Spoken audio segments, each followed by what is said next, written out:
from JK Fiber Arts. Welcome back.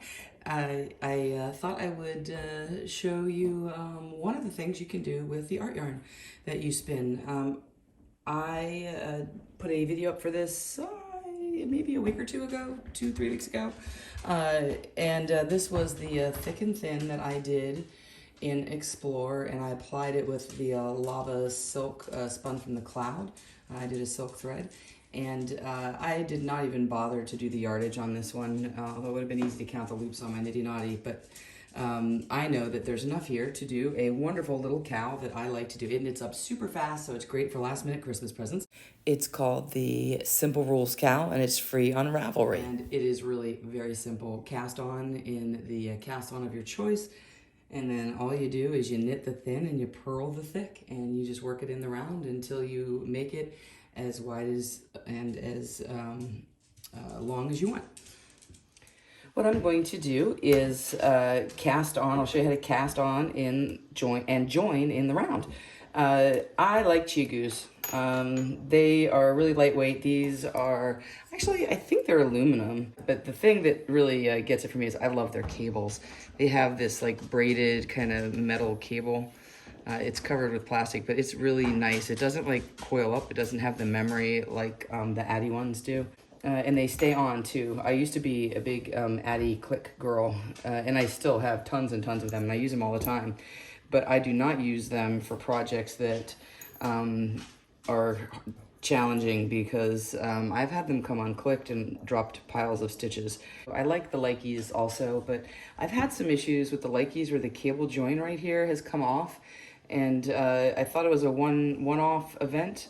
But then I just had another one that is loose, and I can feel it shifting back and forth. I think it's going to come off. So I've never, ever had a problem with the Likey. I mean, with the Chiagu. They have a bunch of different styles. This one is the large, and I'll show you the difference here. This has the large threaded end, and that goes into this. So when you're trying to buy these online, they have several different cable sizes and threaded ends to the needles. This one is a large. The other one is a small. And let me pull this one out and show you the difference here. This is a small. So you can see that if I'm on focus, the smaller one has a slightly thinner cable. The cables are lovely. They're smooth. You just want to make sure when you're online you understand that if you're ordering large, you're getting a slightly thicker cable and a larger hub. The large and the small are not interchangeable. These are awesome. So that's what I'm going to use. So the pattern says to cast on 70, but I'm not going to do that either. I am going to cast on more than that, because I think I'm going to make mine a little longer. Just make sure that these are tightened on. Comes with a little T-pin, kind you use when you block. Fits right in there. The pattern is a suggestion for this one. I'm a big person who is, yes, get gauge. Gauge matters. For this, gauge does not matter. I'm just gonna make it until I like it. This is how to do the long tail cast on for the Simple Rules cowl. What I have is the US 10 6mm circular needle. This is a 22-inch circular needle. The pattern calls for a 16-inch, but I'm going to cast on some additional stitches. It really doesn't matter how many stitches you cast on. Just cast on whatever you like, and when you like it, stop casting on. The tail is usually what gives you the most difficulty, is having the right amount left over at the end so you can work the end in but not wasting any. Usually I do, I'll say, oh, the length of my arm is 20. But when you do that with art yarn, the thick parts mess you up, because obviously you use a lot more yarn on the thick part than you do on the thin part.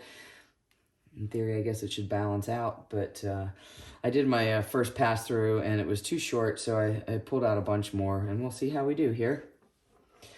So the first thing in the long tail cast on is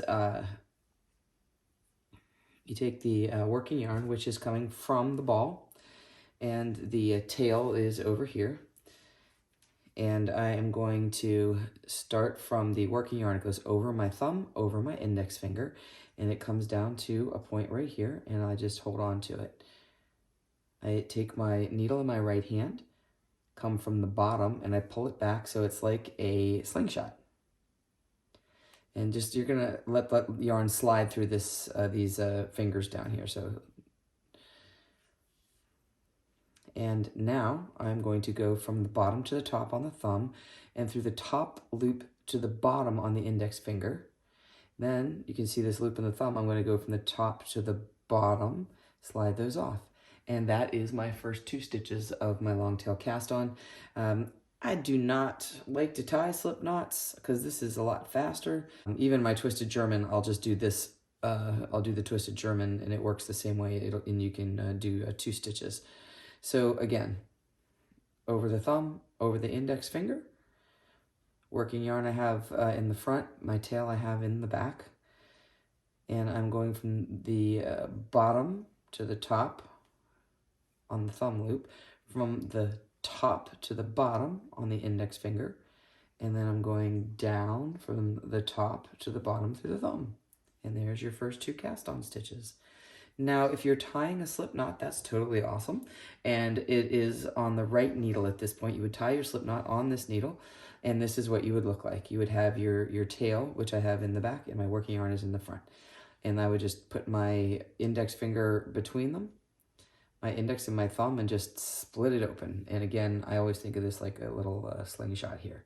And you're going to do the exact same thing. You're going to go from bottom to top, and then top to bottom, and then top to bottom through the thumb. Bottom to top, top to bottom on the index, and top to bottom through the thumb. And you don't want to pull this tight on here. We want this to be nice and loose.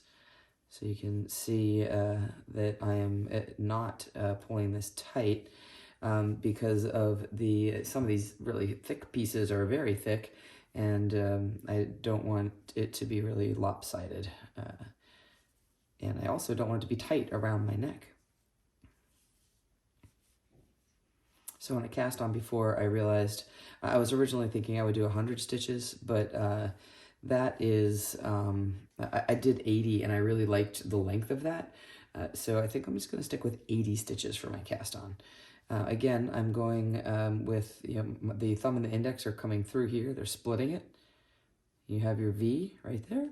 I'm going from the bottom loop of the thumb to the top, and from the top to the bottom through the index loop, and then through the thumb top to bottom, and then letting it slide onto the needle. And we'll just keep doing that until I have the stitches that I want cast on. And then I will finish this up and we'll be back to join in the round. So my tail's gonna be a little long. I might just do some extra stitches. 77, 79, 80. I don't even know I'm counting. It doesn't even matter. So I'm just gonna throw some extra stitches on here. I think I'm just gonna go with 90. I think that looks great. So I am gonna end up trimming my tail as much as it kills me. I just don't wanna do it again. I am going to trim the tail. Oh no. Let's do it there. Boom, done. Little extra, I'll save it. If I really am desperate at the end, I'll have it. So I have cast on 90 stitches. The next thing we're going to do is get this ready to join in the round. The best way to do this is laying it on a flat surface. So here's my tail. I'm just gonna put it out this way. And you wanna make sure that your stitches are not twisted. So typically, I just go around and kind of stretch this out and make sure that all of my stitches are loops are on the cable and the stitches are on the border. It's a lot harder to appreciate when you have art yarn, but you can see right there it was a little twisted. So now I have visually confirmed that I have no twists. So I am doing all of my loops are on the cable and all of the cast on edge is below that. And Again, I try to stretch them out here, make sure there is no twisting. And that looks good. The next step, you want the needle that has the tail on it to be on the right-hand side. And again, I'm making sure that all of my loops are on the cable and all of my cast on edge is at the bottom of the loop here. And I just check that all the way around, making sure there's no twisting. If you ever join in the round twisted, you'll only do it once and you'll never do it again. So this is ready. So then what I do is I just slip my marker on here. And all you're going to do is making sure you're using the working yarn, not your tail. Because again, if you use your tail, you're going to run out and then you got to go do it again. As I've said before, you're not really a knitter until you knit with the tail. So we are going to knit the thin and you're going to purl the thick. And you go by what's on the needle here. So this is one of my thins.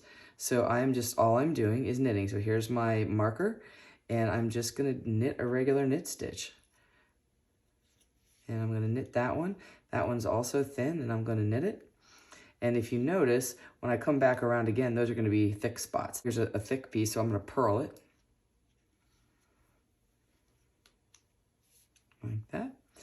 And some of these, you can just use your imagination and be like, I don't know, is that thick or thin? Just depends on what you want to do.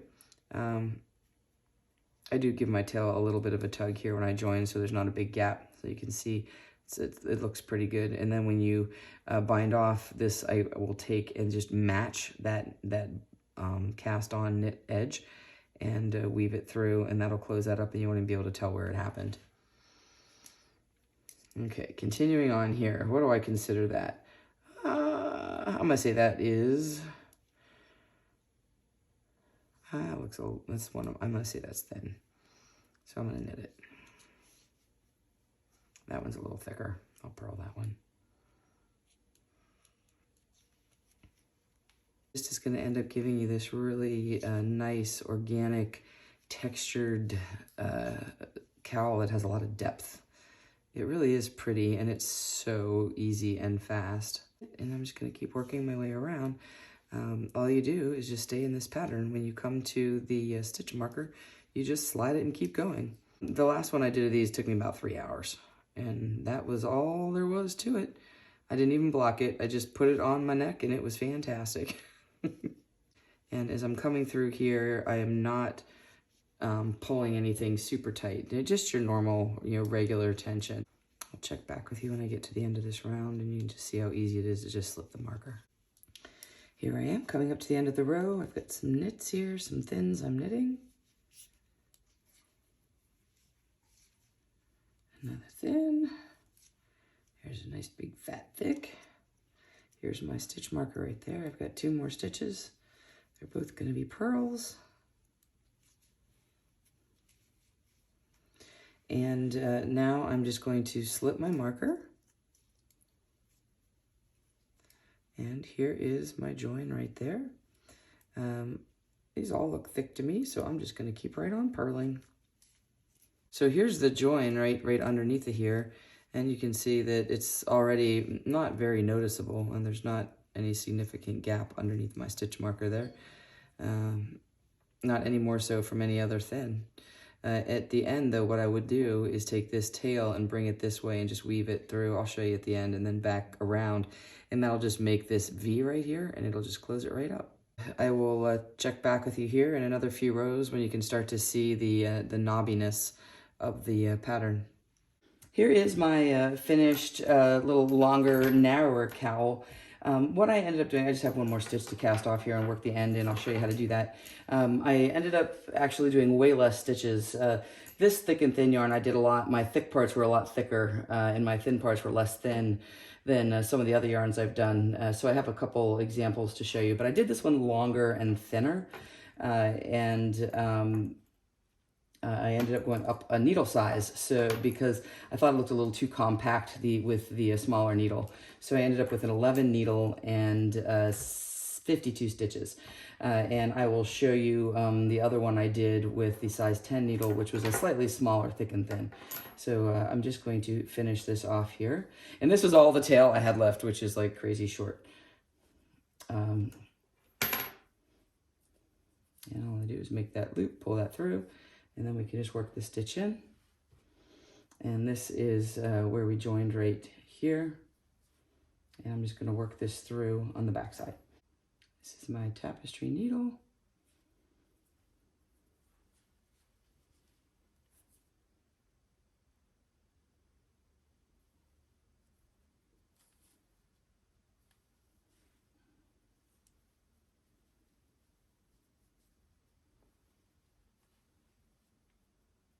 Looks good.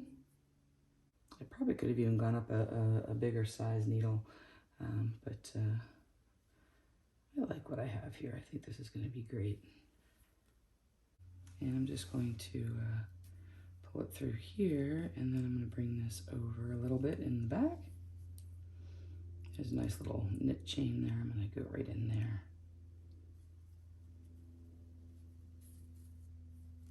And there you have it. That ought to do it. That'll do it right there. And that.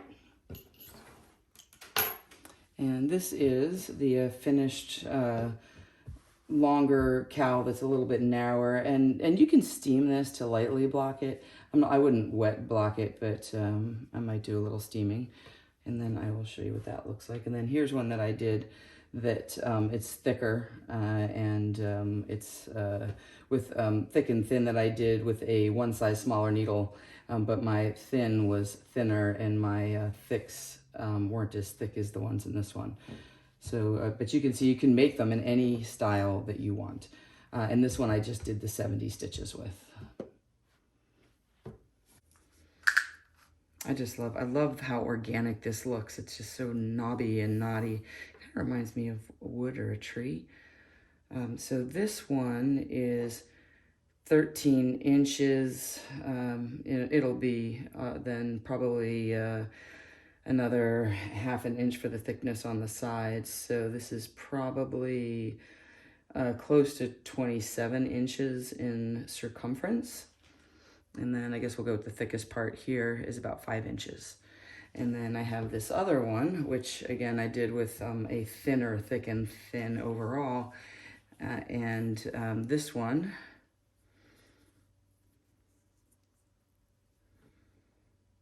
is 12 inches, so it's probably more like 25 inches, or this is a little thinner, probably 24.5 inches in circumference, and is about 8 inches.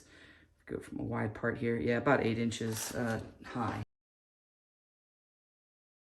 This is the final thick and thin with the Explorer yarn that I did on the other video. You can do this with any thick and thin yarn. You may want to play around with the needle size. Like I said, the pattern gives you a starting place, but I ended up going up a needle size, and I cast on fewer stitches than the pattern recommended. My yarn was a little bit thicker this go round, but it's warm, it's soft, it's comfortable, and it's super fast, and it'll make a great Christmas present for somebody. This is the thicker of the the wider of the thick and thin cowls, and it's narrow around the neck, so it's a little snugger, and I don't know if it's warmer or not. The other one actually feels warmer, but this is it. So enjoy, have fun, be creative, and I'll see you next time. Until then, spin happy.